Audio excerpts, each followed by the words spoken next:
what are the social and geopolitical risks or interactions currently that increase the risk of a nuclear exchange? You can talk about Russia and the U.S. and NATO and Ukraine, but just generally, what are what is the situation? Maybe you could just briefly describe what is the first use doctrine and how has it been used, and start there. That's a great point, Nate. And it's one that I would bet most Americans don't realize that we are the uh, only country in the world that has never had any kind of a no first use. And in fact, we say that we can use nuclear weapons against non nuclear adversaries. We've said that we can, there's the nuclear posture review is currently going on. It's the classified version's been released. Hopefully, the public version will be out here in a few weeks. It basically, the one that's currently in force says that we would use a nuclear weapon in response to a cyber attack that took down our electrical grid. I mean, literally, that is U.S. policy. Biden people are hopefully going to change that and rethink it. But we've said that we'll do it for biological warfare attacks, for all kinds of non-nuclear. And again, to me, that's irrational for all the reasons we've just gone through, because nukes are different. Yeah, it's U.S. policy. Oh, if there's a major terrorist attack, we'll nuke your country. We're the only country in the world that says that. Is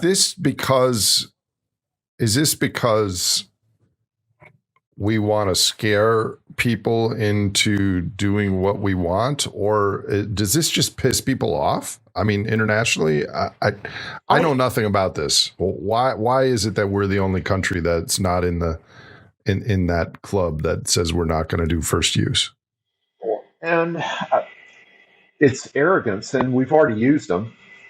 Hubris, I would say, rather than arrogance, to be really pedantic. But there is that fear factor. It's like strategic ambiguity is a concept, and I mentioned that word before, but just to be clear, what that means is if you don't, in game theory, it's if you don't know exactly what I'm going to do and you think I might do something crazy, it's going to limit your actions. That's the simplest kind of phrase.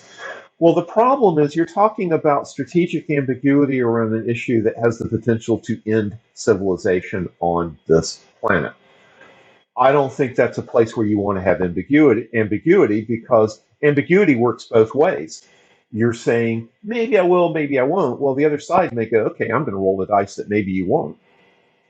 So I think that's an incredibly dangerous thing. It may work for some kinds of conventional scenarios, and I can see where it is useful. You look at the whole Taiwan issue, the ambiguity may have been beneficial because it gives both sides some room to maneuver. But when it comes to nuclear weapons use, I think you need very bright lines that says, here is where we will use them. And in effect, that's pretty much what Russia has done. It's certainly what China has done. Russia has been modifying their nuclear use doctrine, and you get into these chicken and egg arguments, but largely based on our changes. So we've escalated and put nuclear weapons into Europe that under INF were actually previously banned. And so now Russia has said, well, we're going to respond in turn. And so you get into this, again, we've been in a soft escalation spiral probably since the mid-2000s, 2005 or so. It got worse after 2014, and now we're in a very dangerous place in that spiral. How does using a small nuke automatically or likely lead to using big nukes? In other words, how do things escalate like that? Well, first off, you run the I'm going to say accidental.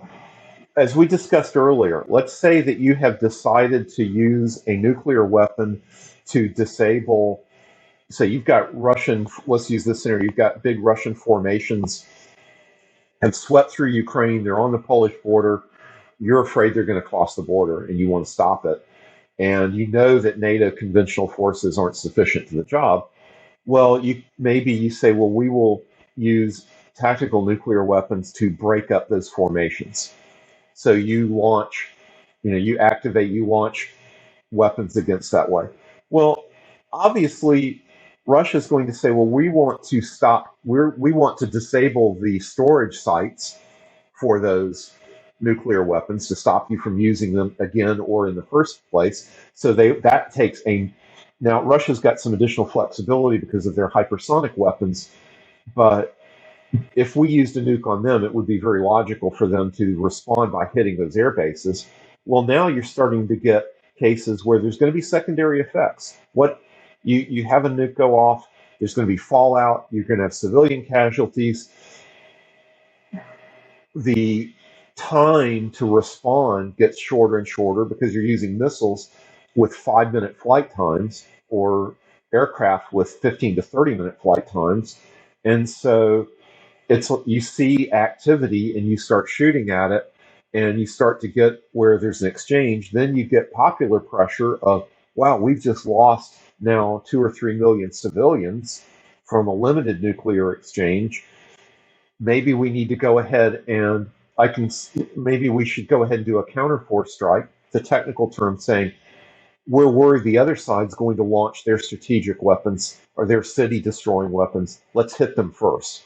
So if there's a missile that goes across a country's border, like between Russia and Germany, or I don't know, pick your destination, how do people know that it's not just a conventional bomb or it has a nuclear warhead on it? Right now, for ballistic missiles, only nuclear weapons are on ballistic missiles, the long range, like submarine launched. Now there are theater ballistic missiles, the Tochka-U, we use cruise missiles mostly, but there are tactical ballistic missiles that are conventional. But generally, like a submarine launch missile or an ICBM, those are all nuclear because it's an expensive piece of hardware. You're not going to put. So if there's a submarine launched missile somewhere, the actors involved can assume it has a nuclear warhead on it. Right. And what you don't know is how big that warhead is, and you don't know. Initially, you know the general area it's going. Right now, But does it matter? I mean, does it matter? Seriously, does it matter if it's at the lower end of the dial yield or all the way on the higher end? It depends on who you are.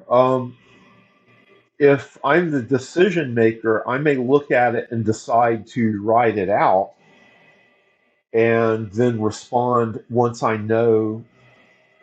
If I know my force is survivable, maybe I decide to let it ride to see what actually happens and then use other means. And this is another thing where you get into deterrence, and the reason why I think Russia is not likely to be used first. It's not their doctrine to use first, except in an existential threat to the Russian nation. But the other reason is they've got so much moral authority on this. They've never used a nuclear weapon. The U.S., we've used nukes. We're the bad guys, and in the international community, that carries quite a bit of weight. People don't trust the U.S. to not use a nuclear weapon because we've demonstrated the ability.